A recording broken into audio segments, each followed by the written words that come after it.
Ayan, dito na po yung bagong immigration tower guys, Shukwan O, sa purple line guys, between Poland and Locust Park.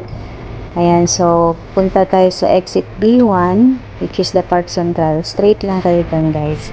Ayan, habang lumalakad kayo guys, ng pa-straight, makikita niyo sa left side ang immigration tower.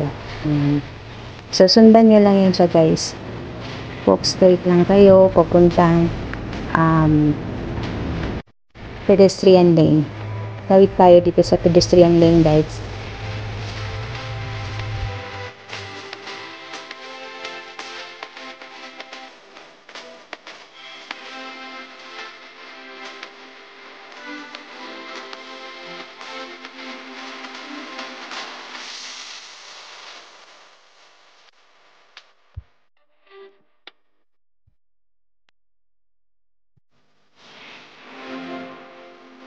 Ayan, so pagdating dito, cross lang tayo to the opposite side using the pedestrian lane.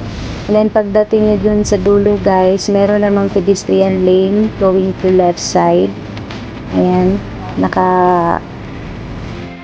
ang arrow dyan sa left side. Then go straight, sundan nyo lang yung building. Andun na po yung immigration tower.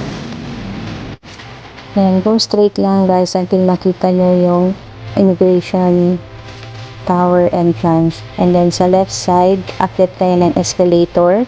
First floor guys, makakuha kayo ng mga forms for renewal of contract. And then the fourth floor, din po kayo mag-process ng visa ninyo guys for domestic helper. Thank you guys for watching. Don't forget to subscribe, like, comment, and share, and hit the notification bell for more updates.